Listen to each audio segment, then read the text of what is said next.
Come behind the curtain with private investigator Sheila Wysocki to examine Katie, River, and Aiden's deaths.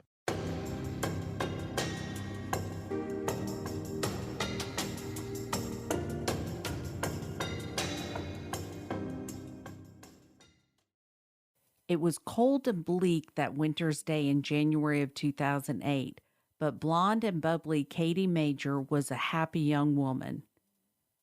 She knew and really had always known what she wanted out of life, to own a farm where she could raise horses and build a family. Married to Aaron Major, her high school sweetheart, and raising her infant daughter, River Lynn, Katie was well on her way to building the life she had always dreamed of. She was pregnant with her second child and just found out she was carrying a boy. Katie already had a name picked out. Her son would be called Aiden Robert. She called her mother, Vicki, to share the news. The family was close and they talked often. Katie called again that night around dinner time to ask her mom to meet up with her at a local restaurant. Vicki had already picked up takeout and she was already headed home. She told Katie she would have dinner another time. Oh, but that dinner would never come. Just before 2 a.m., Katie's husband Aaron called. Katie, he said, was missing. According to him, Katie had been acting erratically, claiming that she was afraid that someone was coming to kill her. Aaron claimed she took River Lynn just up and left, and after several hours, she hadn't yet returned. What Aaron was saying didn't sound like the Katie that Vicki knew, the Katie who was the oldest of 4 children, the Katie who loved to help her younger siblings and couldn't wait to be a mother herself. Soft-spoken, Katie was also very artistic. She loved to take walks with her mother and pick flowers, but her biggest love was horses. Vicki remembered the Christmas when Katie was 9 and she got her first horse, Poppy. When Katie was 9 years old, she got one of her biggest and best Christmas gifts. She had been riding a horse in her lessons, and the horse was for sale. And Katie really wanted her, but didn't think she could ever get her to be her own. And we surprised her at Christmas. What we did is we bought a horse, a Breyer's horse that looked like Poppy. And she opened that, and we had a note in there that Poppy would be her horse. And it was just very exciting. And she owned her for the rest of her life. Poppy actually outlived Katie. And so when she went out, can you describe her reaction? Just ran up and hugged Poppy and, was just ecstatic, excited, cried, definitely cried. She was just so excited. And I cried too, because it was just a big moment.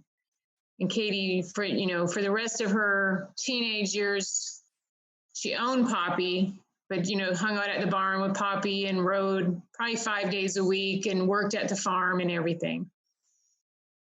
Aaron said Katie didn't take her glasses when she left. That didn't make any sense. Vicki didn't believe for 1 second Katie would drive without them. Not at night, not when the roads were icy, and not with her daughter River in the car. She just wouldn't be that irresponsible. She had devoted her life to her daughter, her baby girl. River Lynn was a beautiful, smiley child with wispy, dark blonde hair. Born March 30th, 2007, she was just shy of 10 months old. River was crawling and pulling up, so close to taking that first step. Everything would be okay, Vicki thought, because Katie would never let anything happen to River. She would protect her with her own life if necessary. Katie and Aaron had been together for nearly 10 years. They met when she was a senior in high school and he was a freshman. After they started dating, they were inseparable. I started school in 9th grade for high school at Northwoods Academy, off of Toronto Road in North Charleston. And we're going there. I met Katie just within the first semester of school there via some friends saying that they thought we should go on a date or whatever, and we did. And from the first date, we just kind of hit it off. We were like best friends and pretty much inseparable. Teddy Roosevelt was renowned for his love of the outdoors, but few people know that one risky excursion almost cost him his life. Against the Odds is a podcast from Wondery about the unsinkable human spirit and our ability to fight back and triumph against all odds. Each season shares thrilling true stories of survival, putting you in the shoes of the heroes who lived to tell the tale. The newest season, Uncharted, Teddy Roosevelt's Amazon Expedition, tells the tale of Teddy Roosevelt's expedition to map an unexplored river in one of the most dangerous parts of the Amazon basin.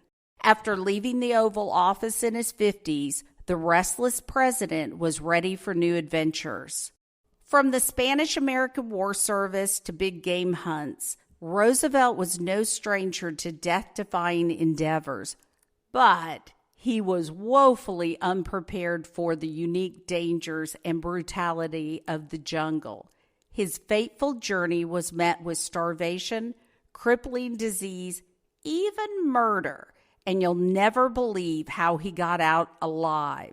Follow Against the Odds wherever you get your podcasts. You can listen ad-free on the Amazon Music or Wondery app. Aaron Major was quiet and an avid outdoorsman. He got along well with Katie's parents and spent a lot of time with them over the years. Vicky trusted him and considered him to be like a son. I just don't trust people naturally. To me, trust is earned. And it took a few years for me to get comfortable with Aaron and trust him with my daughter. But he spent so much time with us. He pretty much stayed here a lot, with the family. There was issues with his family where he would rather be with our family. He was allowed to sleep on the couch eventually, and he did. He would stay on the couch, and we had a lake house, and we would go stay there every weekend. And he would come out and hang out and fish, and just be part of the family. So I learned to trust him. I took him in as a son. It took some time, but I did. I literally took him in as a son. I told Aaron, I treat you just the same as I treat my other sons, and I trust you. And so it took time, but absolutely by the time they were married, which was 5 years, they dated for 5 years. And, I trusted him, and I didn't think he'd ever lie to me. I never caught him in a lie. I never thought he would lie to me. That would have been a huge red flag. He was quiet, secretive somewhat, private. The word is private. He was a very private person. But, I didn't have any concerns that he would lie to me. After Aaron graduated from high school, he went to the community college, but his parents decided that he would attend Clemson University. Aaron was not excited about going to college without Katie by his side, so they decided to get married. His parents weren't pleased with that plan. So college was not easy for Aaron. Katie calls her mom and tells her that she doesn't know Aaron. Suddenly he's a completely different person. He's depressed and moody, and she didn't know what to do.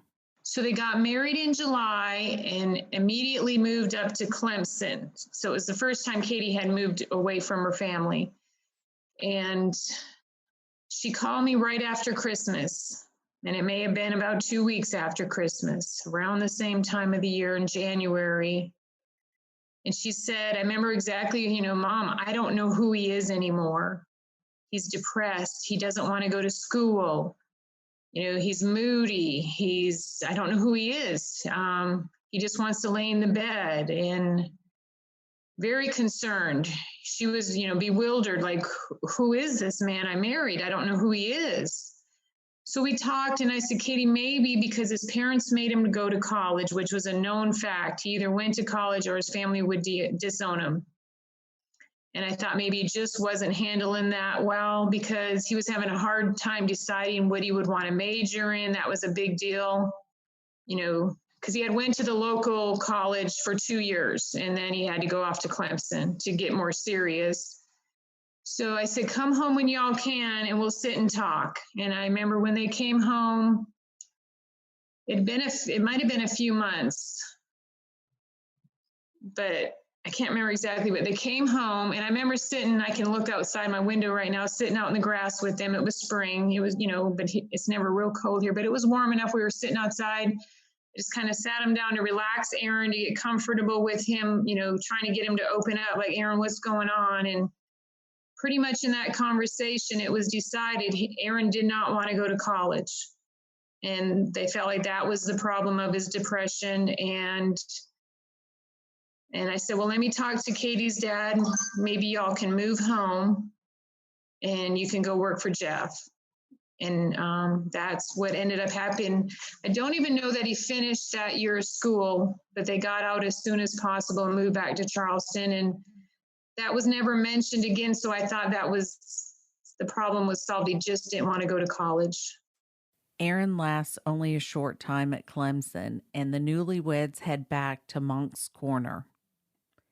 Aaron went to work for Katie's father in his painting business.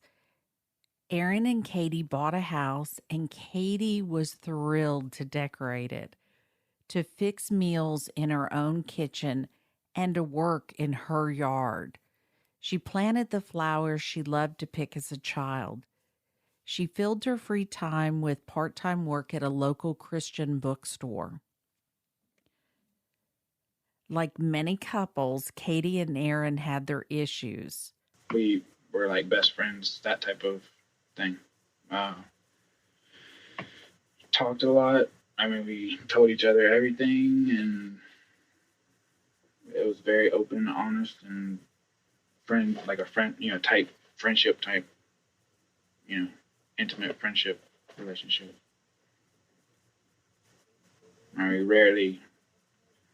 I'm not sure we didn't really like fight. Like I said, it was just more or less, we're both exhausted and you get crabby, Mm-hmm.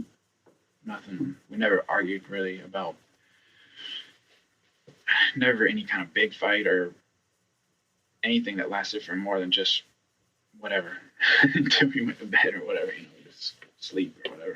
Aaron was busy working, building up a nest egg. Katie had joined a Mommy and Me group at their church to meet other mothers and socialize. Once she was pregnant again, it seemed that they couldn't have been happier. If only Katie's world could have remained in that happy bubble. But the nightmare was just beginning.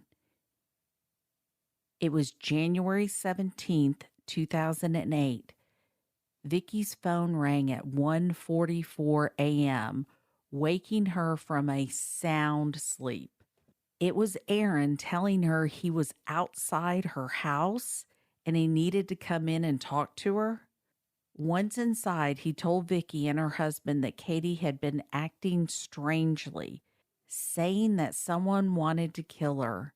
Not once did Aaron ask if Katie was there with River. Not once did Aaron ask, have you heard from Katie? Aaron brought up things like the Twin Towers and 9/11 conspiracy theories.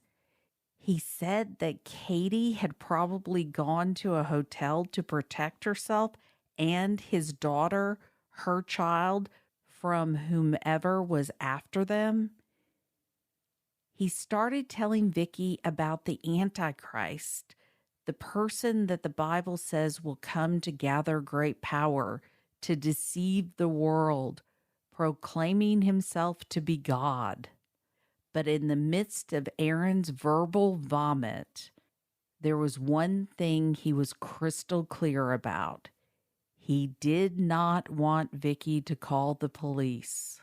All this stuff that she had been reading was making her paranoid that people were she said she thought people were listening to our phone calls and monitoring what she had researched on the internet, and basically someone's kind of, I don't want to use the word stalking her, but surveillance type. She felt like people were after her or something. Did she say what? Because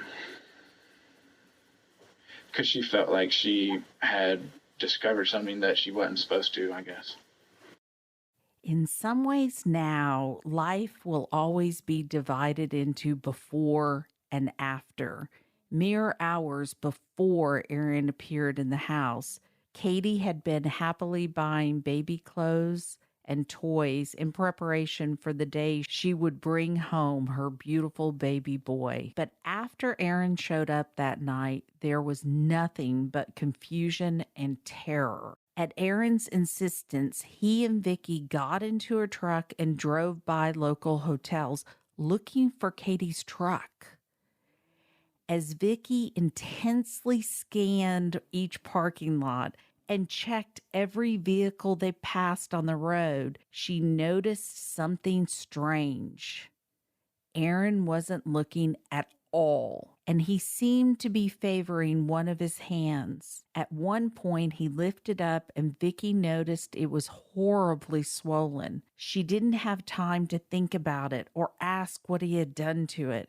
She had to concentrate on finding Katie and River. Vicky and Aaron eventually split up, taking separate vehicles to be able to cover more ground.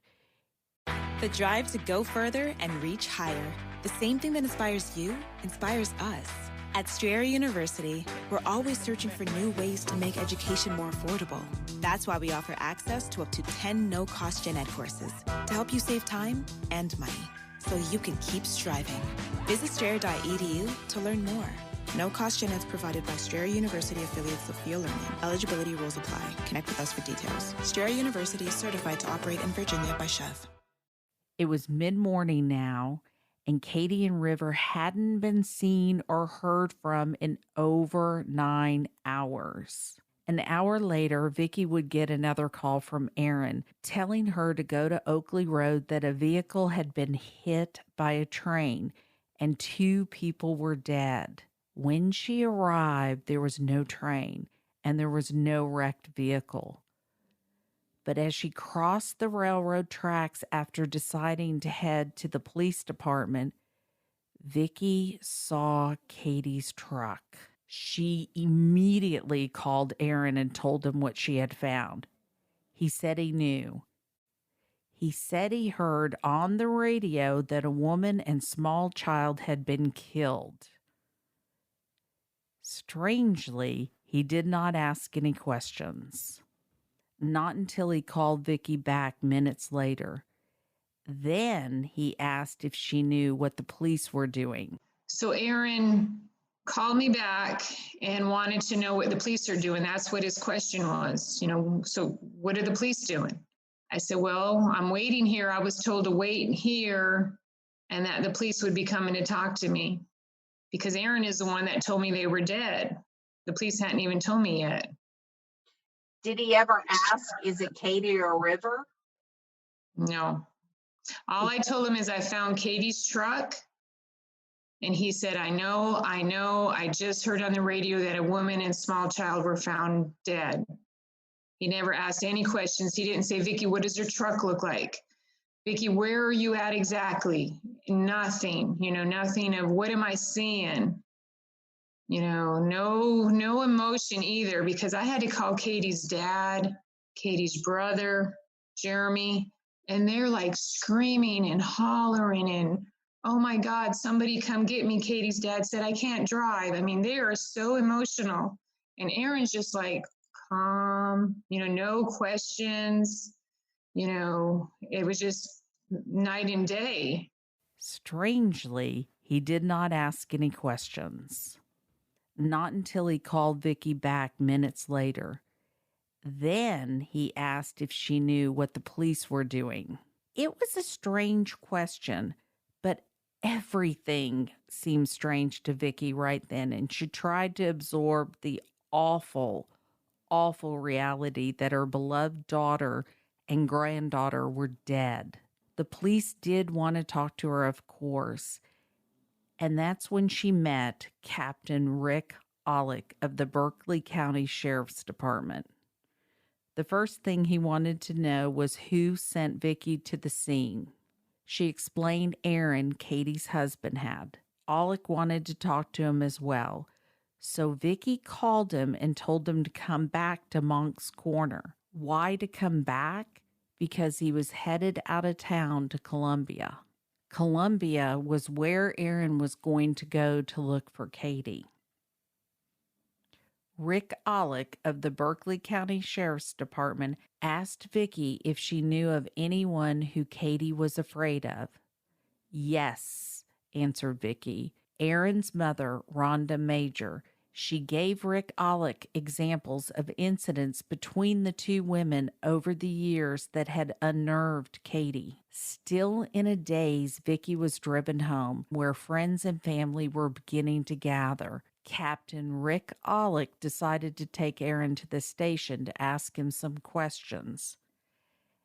Everything still seemed so unreal to Vicky, and it was about to get worse.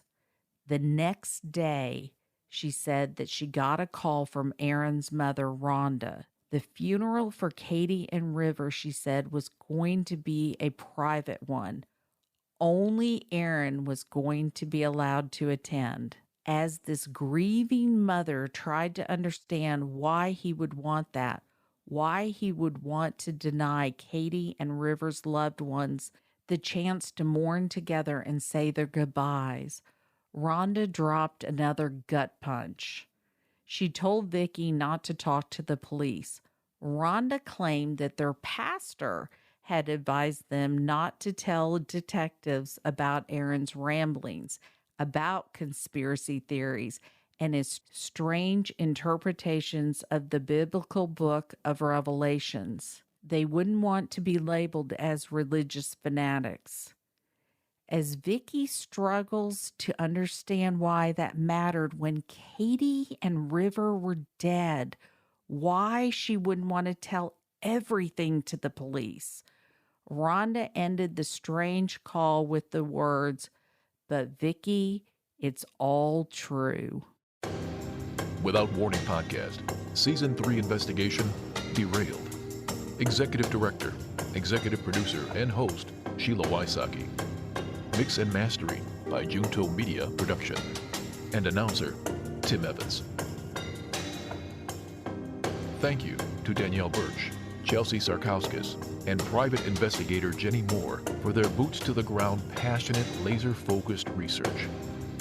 And a special thank you to Lori Morrison of the podcast The Unlovely Truth